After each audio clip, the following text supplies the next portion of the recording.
अस्सलाम वालेकुम जी, मेरा नाम डॉक्टर इसरार अहमद है। मैं एज़ कंसल्टेंट ऑर्थोपेडिक सर्जन अपनी सर्विसेज प्रोवाइड कर रहा हूँ साउथ पंजाब अस्पताल में। आज का जो हमारा टॉपिक है डिस्कशन के लिए वो है फ्रोज़न शोल्डर। फ्रोज़न शोल्डर जिसे आम अल्फाज में कंधे का जाम होना या जकड़ा हुआ होना कहते हैं। ये आमतौर पे डायबिटिक्स के अंदर जो शुगर के मरीज़ हैं उनके अंदर होता है। इसके अलावा वो मरीज़ जिनको थायराइड रिलेटेड इश्यूज़ हों, जिनके किसी भी वजह से कंधे का जोड़ काफ़ी अरसे तक उसकी मूवमेंट जो है वो कम की जाए तो उसकी वजह से भी कंधा जाम हो जाता है। या फ्रोज़न शोल्डर की मुख्तलिफ स्टेजेस हैं, तो माइल्ड, मॉडरेट और सीवियर स्टेज।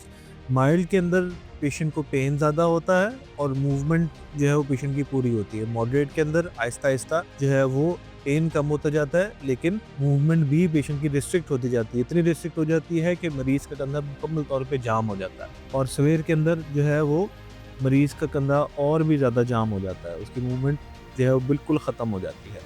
इसके जो अगर हम ट्रीटमेंट की बात करें, तो ट्रीटमेंट के अंदर अगर ये हमारे पास पेशेंट माइल्ड स्टेज के अंदर आता है, तो हम पेशेंट को जो है वो एंटी इन्फ्लेमेटरीज़ देते हैं, दर्द की दवाइयाँ देते हैं और मरीज़ से कहते हैं कि वर्जिशें करे या फिज़ियोथेरेपी कराए। मॉडरेट के अंदर आता है तो भी हमारा यही टारगेट होता है कि पेशेंट को जल्द से जल्द पेशेंट की फुल मूवमेंट पेशेंट की गेन की जाए और मरीज़ की जो दर्द है उसको कंट्रोल किया जाए, उसको कम किया जाए ताकि मरीज़ अपनी रूटीन एक्टिविटीज़ की तरफ जल्द से जल्द आ सके। कोई भी मरीज़ जिसको फिज़ियोथेरेपी से या दर्द की दवाइयों से फ़र्क ना हो रहा हो, उसके लिए दूसरी ऑप्शंस मौजूद है। जैसे कंधे के जोड़ में टीका लगाना, नशा दे के कंधे के जोड़ को खोलना या कैमरे के साथ कंधे के जोड़ की सर्जरी करना। को या आपके किसी भी मरीज़ को, किसी अज़ीज़ को, किसी जानने वाले पेशेंट को अगर फ्रोज़न शोल्डर का प्रॉब्लम हो, उससे कहें कि तकलीफ़ में ना रहे, जल्द से जल्द हमसे अपॉइंटमेंट बुक करें या किसी भी मुस्तनद डॉक्टर से अपॉइंटमेंट बुक करें और उसको चेक करवाएँ और उसका जल्द से जल्द हल कराएँ। बहुत-बहुत शुक्रिया।